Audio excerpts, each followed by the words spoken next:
Bonjour à chacun, chacune. Un ami m'a confié l'autre jour qu'il adore partir en croisière. Sa vie professionnelle lui permet de partir à la dernière minute et il trouve souvent des aubaines incroyables. Comme son plus récent voyage, il y a quelques semaines, un voyage de 10 jours sur un paquebot grand luxe qui ne lui a coûté, comme il m'a dit, que quelques centaines de dollars seulement pour lui et sa femme. Si vous voulez l'adresse, je peux vous la donner après.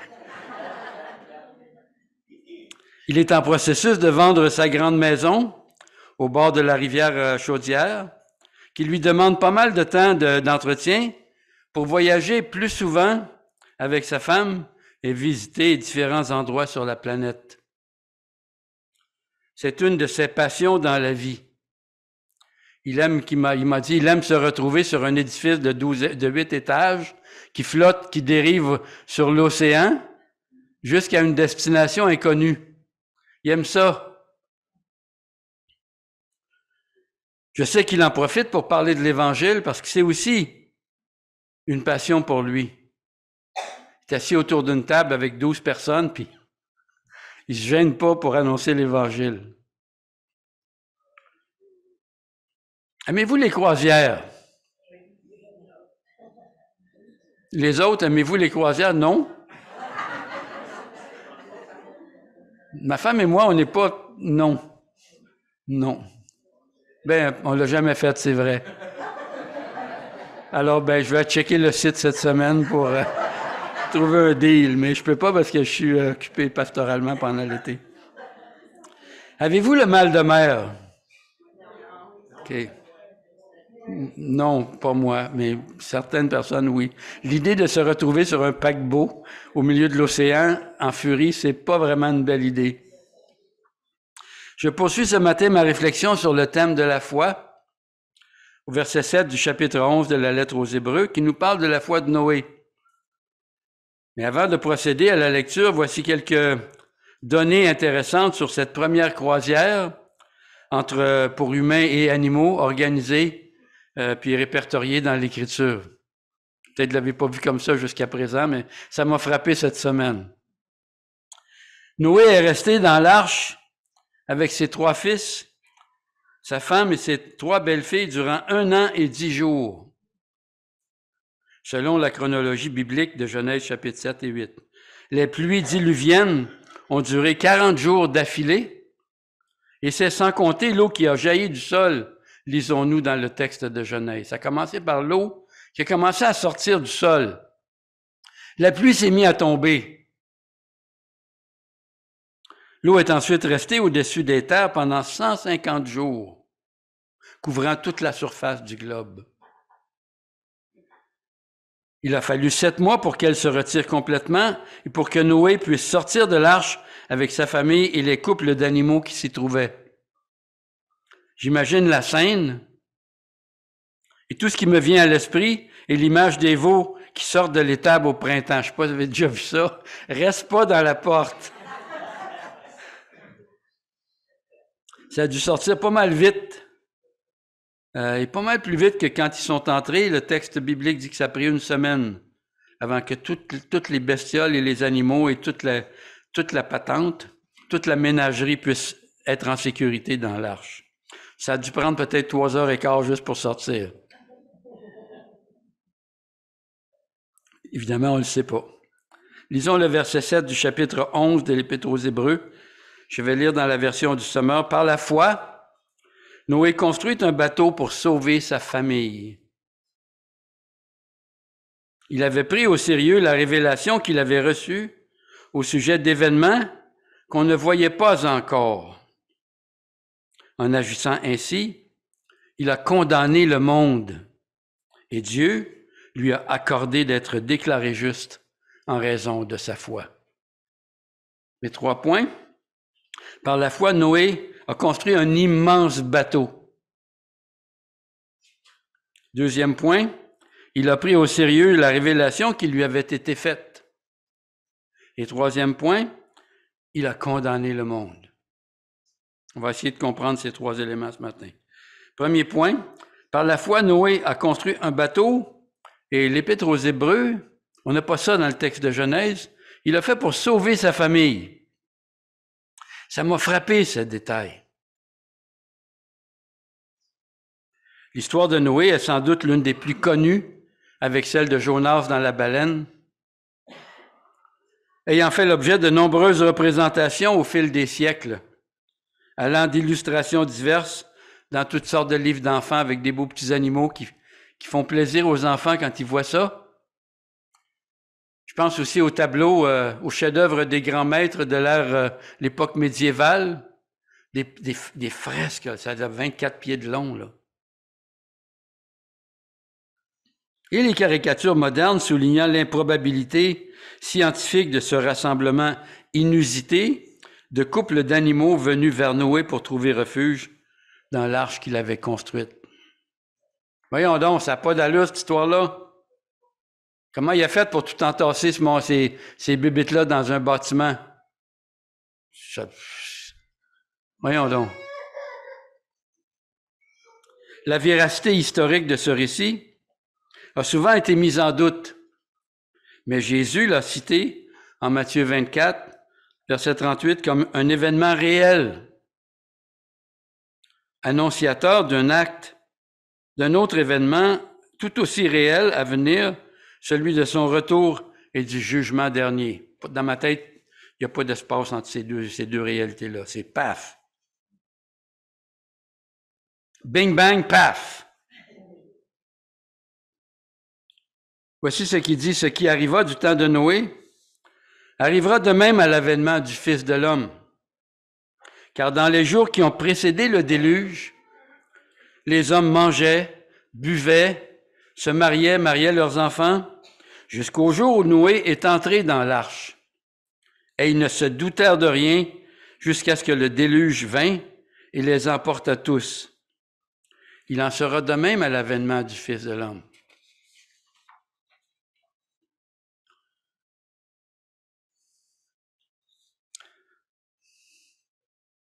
Autre point, je n'avais jamais porté attention, ça fait quand même 45 ans que je connais le Seigneur,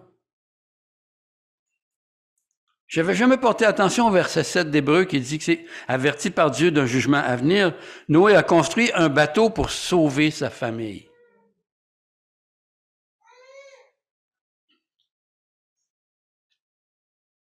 C'est-à-dire 7 personnes en tout, soit sa femme, ses 3 fils, ses 3 filles, ses 3 belles-filles, pardon. C'est beaucoup d'efforts pour peu de personnes, vous ne trouvez pas?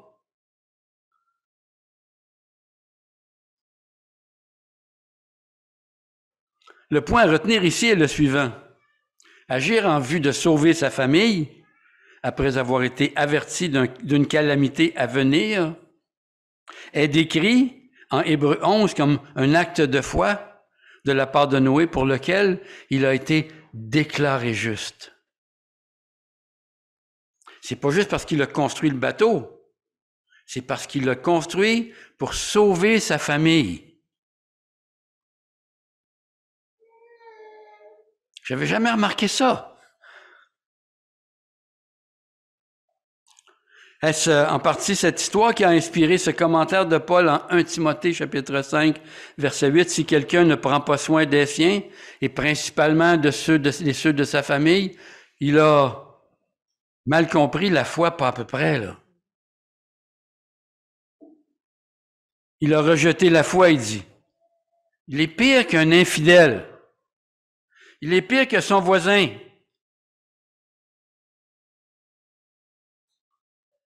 Dans la même lettre à son ami, un des traits de caractère exigé d'un responsable d'église, d'une église locale, est de bien diriger sa famille. Le verbe proistémie voulant dire diriger, mais dans le sens de se faire le protecteur de quelqu'un. Le gardien de sa femme et de ses enfants. Pour assurer leur bien-être, leur offrir son assistance, prendre soin d'eux, en leur accordant toute l'attention et la sécurité dont ils ont besoin pour vivre dans le bien-être. C'est beaucoup plus large que quelqu'un qui il ouvre la Bible tous les matins puis qu'il lit la Bible avec ses enfants puis sa femme. Là. C'est beaucoup plus profond, beaucoup plus exigeant.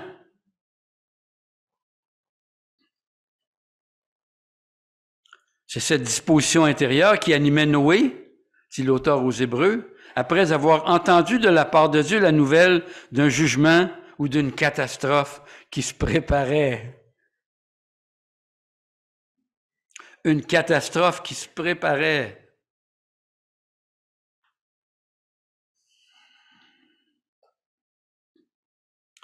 Motivé par un fort élan du cœur de protéger sa famille en vue de cette catastrophe, Noé a répondu oui à l'invitation de Dieu de se lancer dans un gigantesque projet de construction à long terme, une tâche colossale pour laquelle il se sentait certainement peu préparé et probablement pas du tout équipé. Hein? Tu veux que moi je construise une arche? C'est pas écrit, là, mais je le devine. Tout ce qu'il avait à sa disposition, c'était le temps.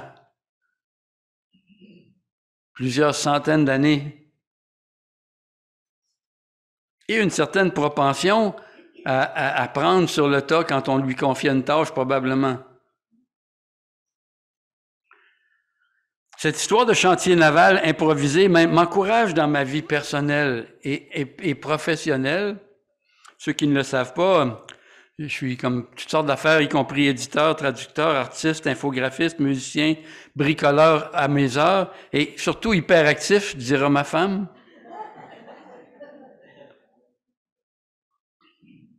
Je trouve ça encourageant, cette histoire, parce qu'elle célèbre la résilience, la passion d'apprendre, la sensibilité spirituelle, l'obéissance à l'appel intérieur.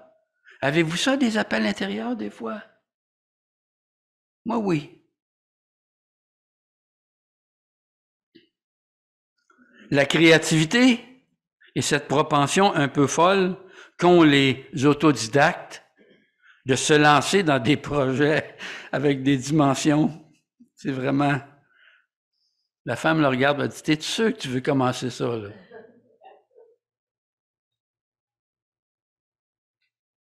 Peut-être que non. Ma femme me regarde avec un air... on va s'en parler dans l'auto tantôt.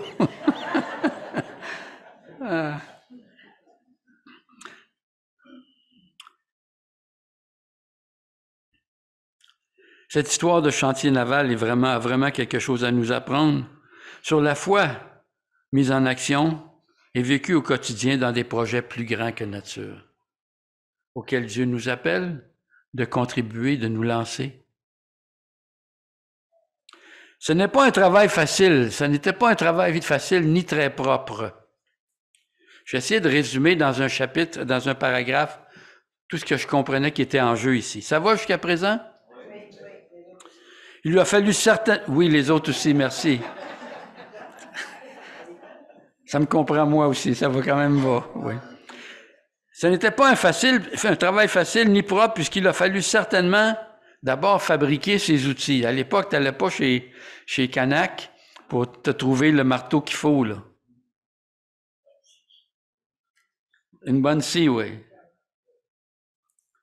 Fabriquer ces outils, ensuite sélectionner un bois résineux parmi les différentes espèces qui étaient présentes dans le coin, en abattre une quantité considérable, ébrancher, équarrir les troncs sur place, transporter les poutres hors de la forêt tirées par des bêtes de somme probablement, puis les entasser quelque part. Ensuite, ériger la charpente du navire à l'aide d'échafaudages improvisés, permettant de hisser et d'assembler les pièces de bois sans clous ni vis, à l'aide de dizaines de milliers de chevilles de bois, toutes fabriquées à la main.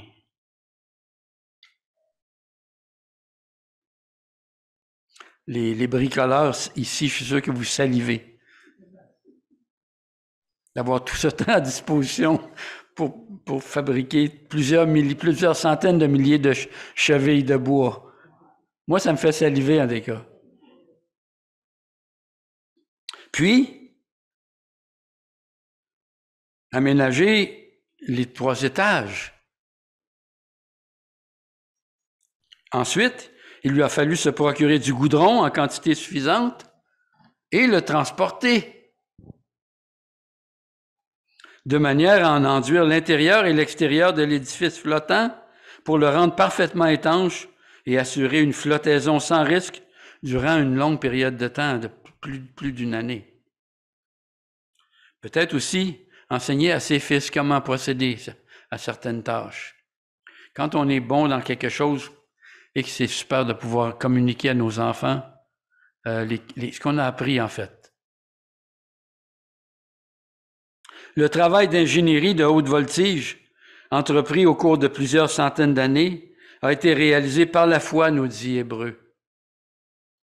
Ce que ça veut dire pour moi, c'est que le patriarche comptait au quotidien sur le fait que Dieu allait le diriger et le conseiller tout au long du processus de construction. C'est une foi en pratique. Sinon, c'est pas la foi, là. Sinon, c'est un concept. Sinon, c'est dans ta tête. Après tout, plus tard dans son humanité, c'est bien le métier de charpentier menuisier que le Fils de Dieu a choisi d'exercer à Nazareth. Fait qu'il pouvait donner des bons conseils. Enfin, je ne sais pas comment ça marche, là, mais j'essaie de comprendre comment ça marche. Le texte de Genèse, chapitre 6, versets 14 à 16, résume les quelques consignes données, plutôt rudimentaires, qui ont été fournies à Noé. Des consignes et des données rudimentaires fournies à Noé pour ce grand projet de construction. Il a dit, mais toi, construis un bateau en bois résineux. Tu en diviseras l'intérieur en compartiments et tu l'enduiras intérieurement et extérieurement de goudron. Voici comment tu le feras. Tu lui donneras 150 mètres de long, 25 mètres de largeur et 15 mètres de hauteur. À 50 cm, c'est-à-dire moins de 2 pieds du haut du toit, tu aménageras un jour. Tu mettras la porte du bateau sur le côté et à l'intérieur, tu disposeras un étage inférieur, un premier et un second étage. Je lisais ça cette semaine, puis je disais, c'est plutôt minimaliste comme devis, là, mettons. Arrange-toi. Laissant beaucoup de place à l'improvisation et à l'innovation. J'aime ça. L'appel de Dieu est le plus souvent très minimaliste. Dans le style « Viens, suis-moi ». Minimaliste pas mal. Non, suis-moi. Laissant beaucoup de cases vides pour celui ou celle qui est appelé à le suivre et qui aura toute la liberté et la créativité de remplir selon ce que lui inspire le Saint-Esprit. Je l'appelle le souffle vivifiant. Sur le moment, fais confiance. C'est la base. Il te fait confiance. Dieu n'appelle pas les automates écervelés à le servir, les fesses serrées, dans la crainte de déroger à sa sainte volonté. Mais il appelle plutôt des gens qui n'ont pas encore d'idée à quel point ils sont doués, capables, créatifs, courageux, vigoureux comme des vers de terre.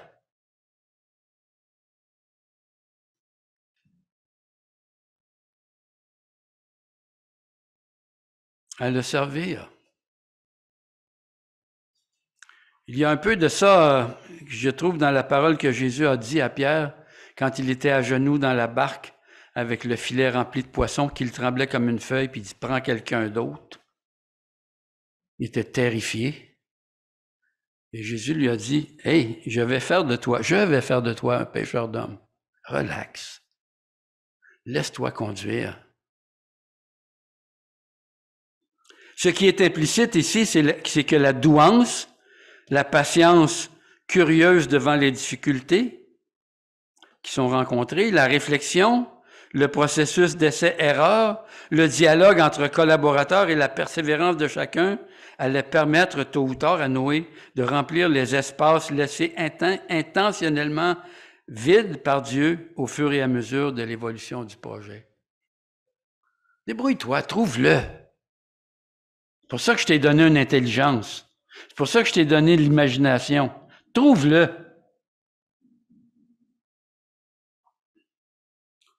Ça va? Deuxième point. Êtes-vous tanné? OK, les autres, oui? Pas moi. Il est mentionné en deuxième lieu que Noé a pris au sérieux la révélation reçue au sujet d'événements qu'il ne voyait pas encore. Un deuxième aspect de la foi à souligner ici est le fait de prendre au sérieux ce qui nous a été révélé. Souvent, les gens critiquent, et souvent, ma réponse est de dire, puisqu'il te l'a montré, ben, qu'est-ce que toi, tu veux faire avec ça? Puisque tu critiques, te l'a montré, qu'est-ce que toi, tu veux faire avec ça? C'est pas moi. C'est pas moi qui l'a montré, c'est toi. Lisons quelques versets du chapitre 6 de Genèse pour mieux comprendre cette parole par rapport à la révélation révélée et l'action de Noé. Voici l'histoire de la famille de Noé. Noé était un homme juste et irréprochable au milieu de ses contemporains. Il menait sa vie sous le regard de Dieu. Il eut 3 fils, Sem, Cam et Japheth. Aux yeux de Dieu, les hommes s'étaient corrompus et avaient rempli la terre d'actes de violence. Dieu observait ce qui se passait sur la terre. Il vit que le monde était corrompu car toute l'humanité suivait la voie du mal. Alors Dieu dit à Noé, « J'en ai assez.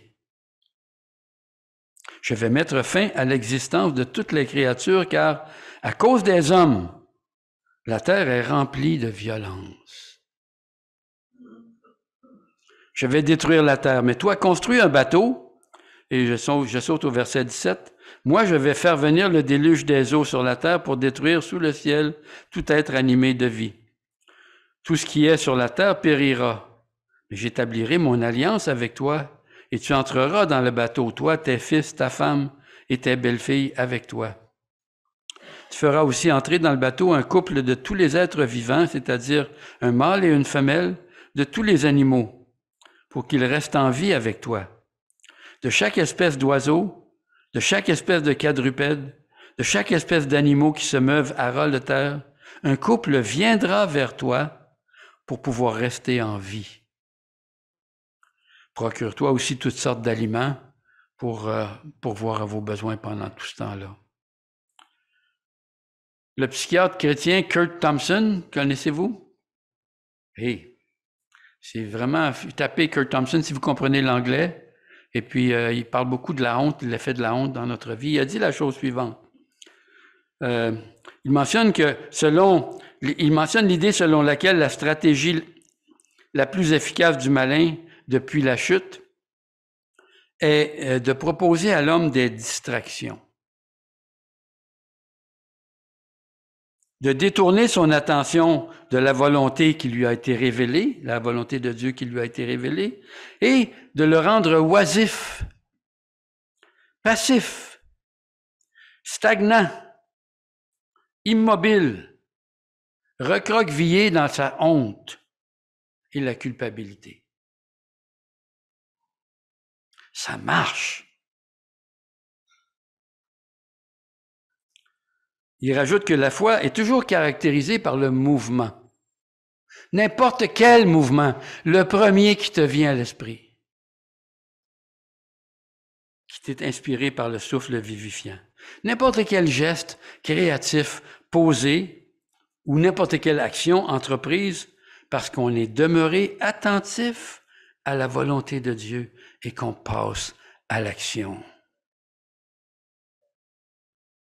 Apprenant par révélation la très mauvaise nouvelle que Dieu allait envoyer le déluge, ayant reçu le mandat de construire une arche au milieu de la plaine pour sauver sa famille, Noé ne semble pas avoir tergiversé ni procrastiné. Il aurait pu s'adonner aux distractions qui captivaient ses contemporains sur Snapchat, sur TikTok, sur Facebook, au golf. C'est toutes des bonnes choses, il n'y a pas de problème.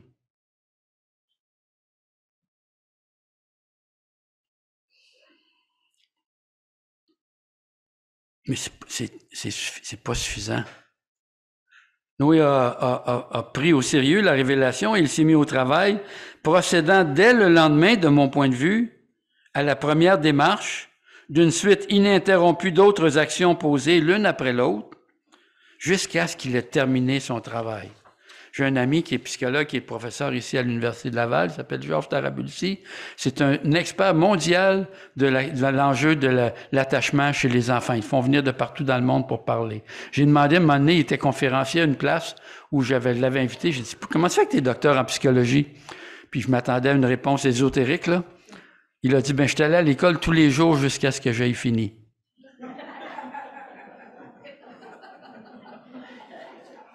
C'est la différence entre lui et moi. Je suis sorti de l'école avant d'avoir fini. La foi est ce qui nous propulse, nous porte à nous élancer dans un projet en posant le premier d'une suite de gestes d'obéissance.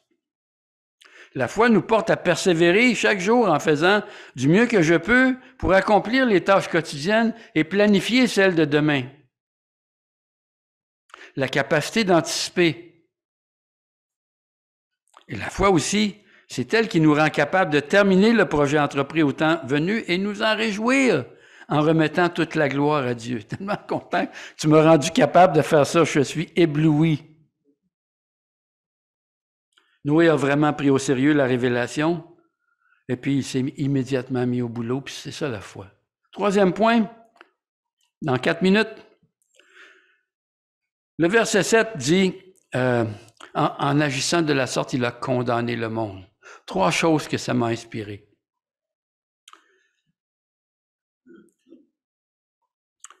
Ça me fait penser aux commentaires de Jésus à propos des contemporains de Noé, décrits en Genèse, de mon point de vue, du point de vue de Dieu, comme des gens portés continuellement à faire le mal et à répandre la violence sur la terre. Puis on voit Jésus ici qui dit plus tôt, en Matthieu 24, 38, les gens mangeaient, buvaient, se mariaient leurs enfants, jusqu'à ce que Noé entre dans l'arche, puis paf.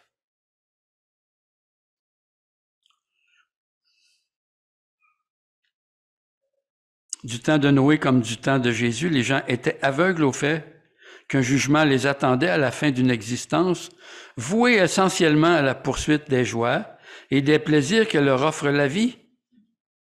Le déluge est venu et ça les a emportés tous. Et il en sera ainsi à la venue du Fils de l'homme.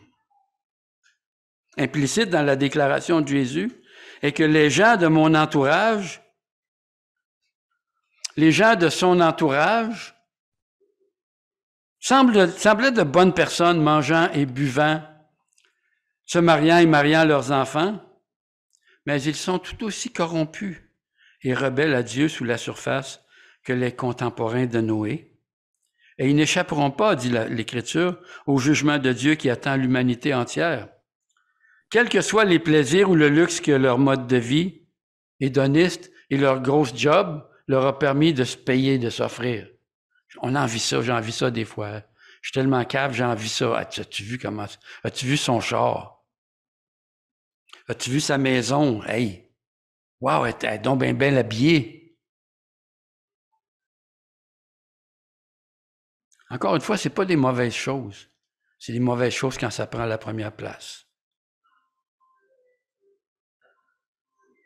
En menant sa vie sous la lumière et sous le regard de Dieu, au milieu d'une génération impie, Noé, qui est appelé le prédicateur de justice dans 2 Pierre chapitre 2 verset 5, a scellé par voie de conséquence la condamnation de ses contemporains récalcitrants à son message et à ses invitations continuelles à changer leur vie.